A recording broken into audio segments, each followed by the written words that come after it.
Oklahoma Gardening is a production of the Oklahoma Cooperative Extension Service as part of the land grant mission of the Division of Agricultural Sciences and Natural Resources at Oklahoma State University, dedicated to improving the quality of life of the citizens of Oklahoma through research-based information. Southwood Landscape and Garden Center, Tulsa's source for great gardens, southwoodgardencenter.com, and the Oklahoma Department of Agriculture, Food, and Forestry, helping to keep Oklahoma green and growing.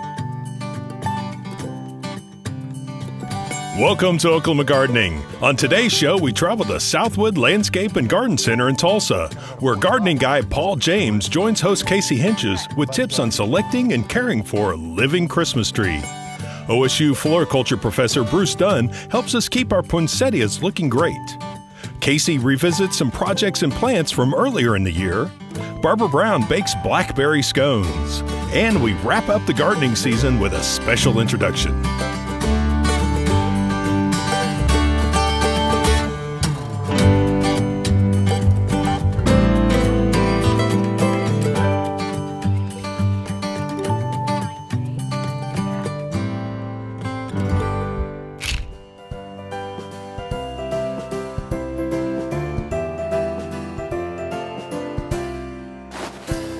We are here at Southwood Nursery and talking with one of our favorite, Paul James, and we're going to look at living Christmas trees today, because a lot of times we think about cut Christmas trees, but we've got other options for people that might want to check out and decorate their Christmas. We do, and I don't think this trend is as popular as it once was, but I'd sure like to see more people get back into purchasing a live tree. Right. So here's one of the classics, the dwarf Alberta spruce. Hard to beat. It's got this perfect Christmas tree form. This is Jean's Dilly. This is an Isley introduction, and does great. Little afternoon shade in this area will help. And it's a very compact, I mean, this reminds me of one that you would decorate with the little miniature ornaments and things like that. Absolutely, for sure. So, I love these. A great green Christmas tree. And behind us here we have our blue spruce that gives us that nice blue, icy blue color. It does, and there's so many different cultivars. You know, some of them get quite large. Yeah. Others can stay relatively small. The only thing I don't like about them, ouch. They're prickly, they definitely are. You gotta be careful when you're putting the ornaments on. Yeah, absolutely. So what are a couple other options that we have? Oh, there's something really cool I want to show you right over there. All right. Okay, check this out, Casey. I'm willing to bet that very few of your viewers have ever seen this. This is a Domingo pine. It's a cross between a Pinus strobus, a white pine, and a Mexican pine. Oh. And unlike the Colorado blue spruce, it's soft as can be. Yeah. I just love it. So it's kind of like the Pinus flexilis, the Van der Waals pyramid, right. But it's a new introduction, and we're pretty excited about them. I really like this. A nice cone production. Look at that. Look, you got live ornaments on there too. Exactly. And it also has kind of that icy blue color to it, as well. So, it does. Very nice. I'm really excited about these. All right, what else do we have? I think I got to buy one today. And here we have our Bosnian pine, and this is actually one of our Oklahoma proven pine trees. I love them, and I know you do too. Yeah, I do. They're great trees. They give you that dark green color, a little bit prickly, but not too bad, not as bad as the blue spruce. But such dense branching, beautiful green color. You know, they look great. And they do well in Oklahoma when they're planted. And that's one of the benefits of all of these trees, is you can plant them after you use them as a Christmas tree. Absolutely. You know, I would encourage people not to have them in the house longer than about 3 days. Right. That's kind of pushing it. And maybe after that, if it's really cold out, to go ahead and just put them in the garage for a few days. Okay. And let them transition a little more slowly before they abruptly go outdoors. Right. We know how we feel when we go from inside to outside. Exactly. The plants feel the same way. Exactly. And you're leaving them out there. So the other thing to keep in mind, you guys offer all different sizes. Yes. So what's really nice about this is they're available for somebody who has a small space, you know, an apartment. Some of these make great apartment Christmas trees. Absolutely. Or larger Christmas trees, but they are balled and burlapped or containerized trees. Right. So you've got the weight that you have to move of that root ball. And they can be pretty heavy. They can be heavy, yeah. So is this the selection that you have, or is there any other thoughts on Christmas trees? Oh, I got more to show you. Oh, of course you do. So here, Casey, another great choice, the Norway spruce. Some people might say it looks a little Charlie Brown, but I think it's a great tree to show off those ornaments. It does, and when it's young, it has this branching that's Right. kind of at a 45. As it matures, those branches will weep. Right. But these do well in our area, and I think it's another great choice. You know, it's sparse, but I like that. It shows off your ornaments. Okay, now there's one I want to show you that I think you can keep in the house a little longer, and it's one of my favorites. All right, let's go take a look. All right, Casey, this is what I wanted to show you. This is Cryptomeria Black Dragon. Okay. So this is related to a Norfolk Island pine, which is a popular houseplant. Yeah, we use those a lot. So I don't see why you couldn't put this on a humidity tray, maybe with some stones in it, so Right. it maintains good humidity. I don't see why you couldn't keep this in the house. And use it a little bit longer than the 3 days Exactly. on the other one. Exactly. And the cone production is beautiful. I think it looked great decorated. Yeah, it's a very nice tree. And so will it be hardy to plant outside then? And Absolutely. Okay. Absolutely. How big does it get? Can you tell me a little This bit? one, 7, 8 feet Okay. at maturity, so it's not a big tree at all. Yeah. But goodness, they're just in a little afternoon shade. You always hear me say, little afternoon shade if you can. But other than that, it's an easy to grow. Well, and what's nice about all of these trees, again, you're going to get them as a Christmas tree, but then next year you can decorate them as a Christmas tree out in your yard. Right, and if you want, string some popcorn on it, put a pine cone with some peanut butter and Make it birdseed a Christmas tree for the birds. Exactly. Nice.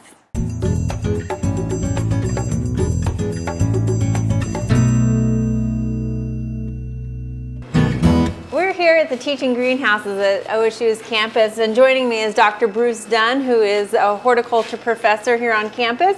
And Bruce, every year you guys grow poinsettias. Can you tell us a little bit about that process? Yeah, the students, they get in plugs for poinsettias in August, and then throughout the semester they're in charge of growing the plants, which includes water, fertilizer. We also do some PGR applications to keep some of the plants a lot shorter. PGR is growth hormones, Yeah, basically. so plant growth regulators. So for some of those, we grow them in different sizes. So for example, this one here is a 6-inch pot, and this is a pretty traditional size pot that we have. So a lot of our production is in this size. And no PGRs are needed for it, but we also sell some smaller ones, and for those, we try to keep those a little bit smaller. So this is our traditional red poinsettia that we're all looking for. And behind us, we have some that are still green, but those are going to color up soon? Right. So like other different types of plants, there's different classes. So there are some that are early, some later developing ones. And so for these are a little bit later developing. And so you can start to see that they have some red located on these bracts. And what a lot of people think as far as whenever they choose the poinsettias, they think that these are the flowers, but ultimately the flowers are located inside these bracts, which are modified leaves. They're those yellow kind of berry-like fruit almost, but it's actually the flower that's there. Right, so if you really want to look at and see how is it developing as far as the flowers, you can take a look and you can see that these haven't fully developed yet. And so if you choose something like this, people often ask if, as long as it has a little bit of red, is that color going to go ahead and develop? And absolutely it will. In a matter of about a week's time, these will transition into these. Now, poinsettias are daylight sensitive, so that's actually what's responsible for the color change. Can you elaborate on that? Yeah, so a lot of people don't realize, so with the plants, these are actually short day plants. We'll have long day plants and we'll have day neutral plants. So as far as the short day plants, they like the longer night periods and a shorter day period. So naturally getting into the fall and winter time, these will flower naturally. Okay, because we've got shorter daylight outside. So if somebody has one, we always hear about people that overwinter theirs and take them through the summer and want to turn them red next year. How do they do that? Yeah, so every once in a while we'll hear that some people have kept it through the kept it for the next year's production. But then they always wonder that say that, well, it's just green. It looks kind of like this one here. It never did develop the color. And so the key for this is that to give it those short day conditions, which means that starting about September 20th, you want to give it from 5 o'clock at night through 8 o'clock in the morning. It needs to be completely dark. Okay, so put it in a closet, put a box over it or something, because we come home, we turn on the lights, and that little bit of light will prevent it from turning red, right? Right, so that's the difficult thing because of our busy schedules. We rarely shut down right at 5 o'clock. So definitely you can put some kind of bag over it, a box, put it in the closet, cabinet, just give it some kind of dark period. And so every day at 8 in the morning, you've got to take it out, give it the direct sunlight, and then at night at 5 o'clock, put it back in that dark condition. So Which it's right here in the greenhouse. I mean, it's not like you cover up the light. We just are watching the sunset go down, and that's what they're exposed to here. Right. So at the campus, it works well for us. This is a normal kind of production period, but at home, you have to do a little bit of extra work associated with those. All right. So when we take one home, what do we need to do to extend the life of it? All right. So very good question. So one of the first things that we have to do is you'll notice that a lot of them will come with this foil pot cover. And so one of the first things that you'll have to do if you have to water this plant, you need to just look at it to determine if it needs water or not. A lot of people always have questions about the watering. One of the things for the plants at our house, generally we'll water it about every 5 to 7 days. It really depends on the location, but it's not something you have to water every day. You'll notice that the leaves start to droop on it, and then you can give it some water. When you give it water, the key here is to take the pot off, this pot cover out of it, and then add water to it so that the water drains out through the base of it. Okay. If you just add a little bit of water at a time, then it won't completely saturate the root system. So water it, let the water drain, and then you put the hat back on it. Okay. Or if you leave it in that, then empty that after it's drained through. Absolutely. But you'll notice though, if you add water and you leave this hat on there, and if you pull this hat off, you'll notice that it'll be full of water. Okay, and then obviously make sure you don't put it in a drafty location. They are sensitive to the cold and that sort of stuff, or the extreme heat if it's by a vent. Right, so they're from Mexico, so they like the heat. So normal house temperatures, 70 to 80 degrees is ideal for them. You don't want them below 50 degrees. Is not going to be good for the plants. Another thing in there, we talked about the water. A lot of people wonder, do you need to add extra fertilizer? And no, at this point, they're already in this flowering stage. You don't need to add any fertilizer. If you keep your plants, as we just mentioned, all the way into the next year, then you can start adding fertilizer probably back in like July or August. All right, and then finally the last question that a lot of people ask or worry about are their cats. Is this poisonous to a cat? Common question that we get, and specifically these are mildly toxic to cats, which just means that if they eat half a plant or a whole plant on this, then they're going to definitely get sick. But for the most cases, there are very few cats that need any kind of medical attention associated with these plants. Okay, so keep your cat from grazing on it, but for the most part, if it just grabs a tiny little bit of the leaf, it's not going to be any problem. Correct, all absolutely. Right? But it's always best to put them up away from children and pets anyway. So. Yes. All right, well, thank you for sharing with us, Dr. Dunn. All right, thank you very much.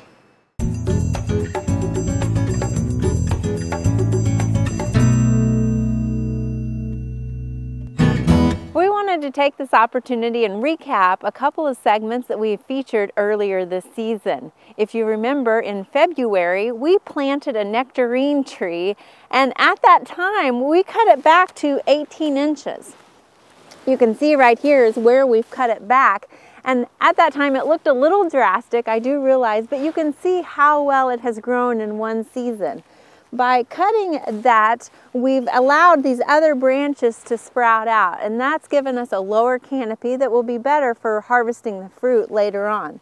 Now, we're not done training it, but we won't do anything to it until next spring. But I just wanted to show you how well it's leafed out. It's got plenty of leaves on it this season that allowed for great photosynthesis and more development.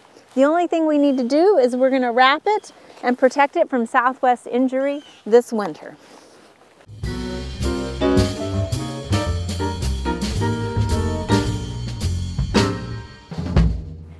So you may remember in May we did a segment on shade perennials, and one of the plants that we featured was this one here, Bear's Breeches. And I just love this plant, not only for the 2-foot flowering spike that it gets in the summertime, but I mentioned how great the foliage looks later in the season as well. It looked good in the spring, and it still has continued to give us a great display of foliage. You might remember that this was an example of the Corinthian columns. They use this leaf as the model for that. But we have had a freeze already here at the Botanical Gardens, and a lot of our other foliage is starting to deteriorate and look like it's shutting down for the season. But you can see that this Bear's Breeches foliage is still showing a nice display. Even though it's November and this foliage still looks great, this plant is not an evergreen. It will die back, and what we do is just let those leaves kind of pile on top of those roots to insulate them through those winter months. And again, it'll flush back out next spring for us. Bear's Breeches is a great plant with wonderful foliage. Recently, we just planted some cover crops in our vegetable garden here. And you can see here we've got some wheatgrass planted, And then we also have tillage radishes that we planted, as well as some clover. Now the reason why we did a mixture was so that the wheatgrass would be a green manure to incorporate. The tillage radishes add that aeration into our soil profile as that taproot develops, and then the clover will help increase our nitrogen in our soil here.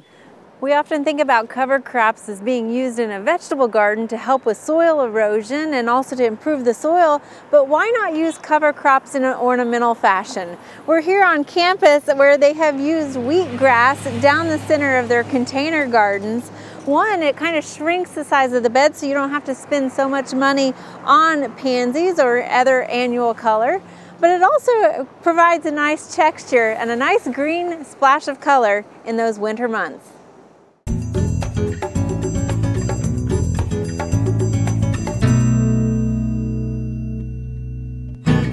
Today we're going to do blackberry scones. Now this is something a little festive, but you could use it for every day as well. And we're going to use things out of the freezer. If you have the fruit fresh, that works great, but this time of year often it is frozen. So I'm going to prepare a sheet pan in order for us to put them on to bake. I've got the oven preheating at 400 degrees.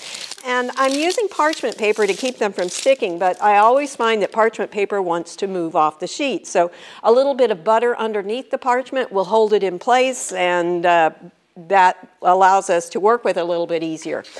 I've got 2 cups of flour in a large bowl because I'm going to do some tossing and sifting with it, and I want to make sure that it stays corralled. To that, I'm going to add a half a teaspoon of salt, a 1/4 of a cup of sugar, and a tablespoon of baking powder. And as I said, well, make sure we get it all in there. I'm going to whisk that together to make sure these are all blended.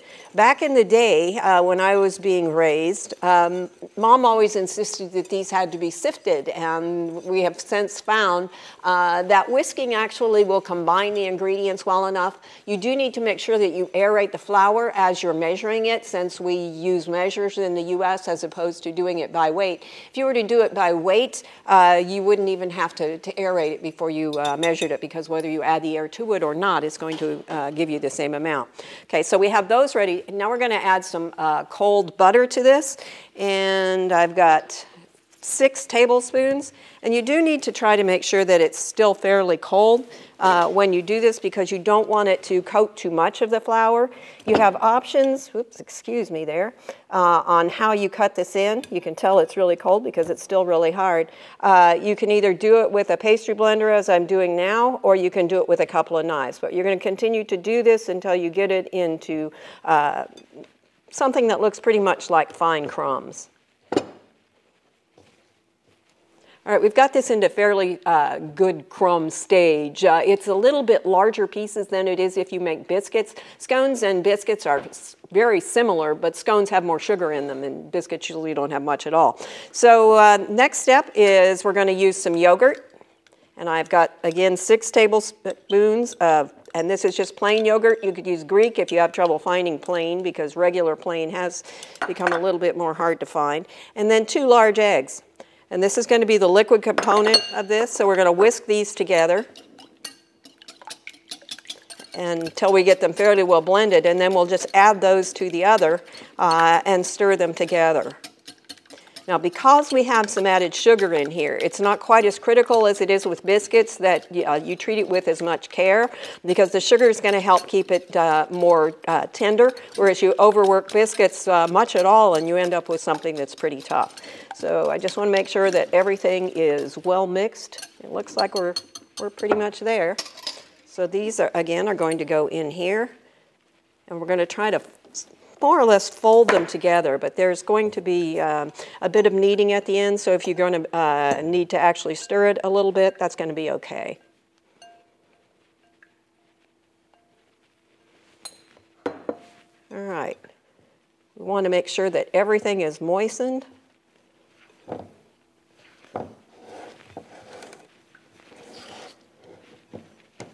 The egg is going to give it a little bit more structure as well. Generally in biscuits we don't have those either.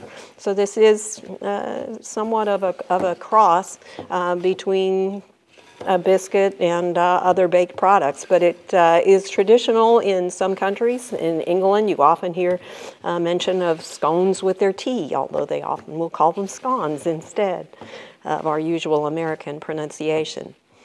Okay, I think that's done enough. I'm going to fold in or combine in the next ingredient with this. I've got a cup of formerly frozen diced peaches. These were not diced when I started working with them. They were frozen in slices, so you don't need to freeze them in any special way. But when you're ready to cut them up, it's better if you try to do that while they are still frozen. You'll have a little bit better luck. And then I've got a half a cup of frozen blackberries. Now you'll notice that these are not in perfect pieces any longer. And that is my intent. I actually broke them up because if it's in one big piece, then you're not going to get them dispersed through the scone mixture very well. And there you're going to have a few that have great big pieces and the rest that aren't going to have much. So this works really well if you've got frozen blackberries that have actually kind of fallen apart. Otherwise, you can break them apart while they're still frozen before you put them in, or we've got a few here that are still in fairly big pieces, and I'll just break them up a little bit while you're stirring it together. Got a little bit of dry mixture at the bottom, otherwise it looks like it's fairly well mixed. Just like with biscuits, we are going to knead them slightly. So I've got a little bit of extra flour here. We'll put a little bit on a board. And then get our mixture onto here and knead them just a little bit. Now the oven, as I mentioned, is preheated to 400 degrees so that you have the oven waiting for you rather than waiting for the oven. We're using a kind of baking powder that isn't going to react until it's heated, but still we don't want to have it sitting around at room temperature any longer than we need it to. So again, we're just going to try and form it into basically a circle. That's kind of our goal here, keeping my hands with enough flour. We're trying not to use any more flour than we need, but we want it to be formed well enough that it's going to hold together. The more flour you add to it, the more probability it's going to be that it's going to get tougher on you. All right, I think that's pretty well in a circle. Now, depending on how big you want them, and I'm going to take a moment and wash my hands here, but we're going to cut it into 6 wedges. And so the size you get is going to depend a little bit on, and how long it's going to take is going to depend a little bit on how big the circle that you have is.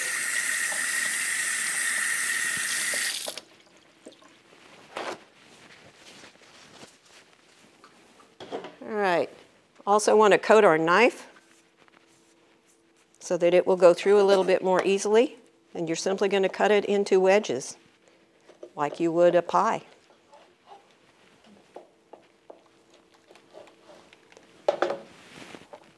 Again, getting the fingers with a little bit of flour and then transferring these over to our sheet that we already have ready to go.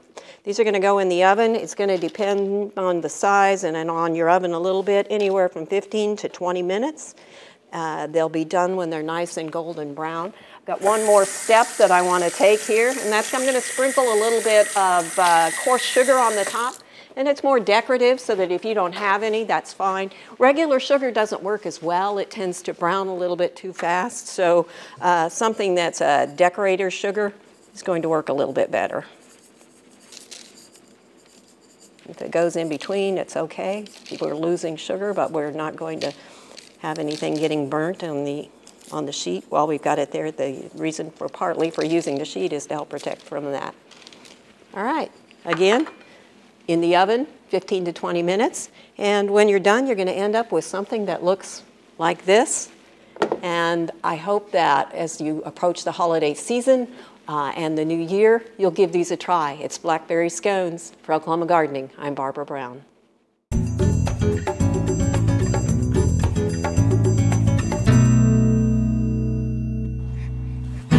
As many of you may know, I had an baby in August, and this is Hadley K. Hentges. She's now 3 months old and starting to sleep through the night, so we're getting a little more sleep these days. I want to say thank you to everyone for your love and your support over this season, and she has just brought more joy to our family than we could have ever imagined. I know this season is one that I won't soon forget, and I hope you all have enjoyed the projects and the places that we've visited also. Over the next couple of weeks and months, you will see the best of shows that will air until February when we begin our new season. In the meantime, we're going to be planning another season for you, and we're excited about the next year's theme, which is Simple Science. And you can see here Hadley is wearing her little photosynthesis onesie in celebration for it. We hope you enjoy the best of shows, and we will see you in February. There are lots of great horticultural events this time of year. Be sure and consider these activities when you're making your plans for the weeks ahead.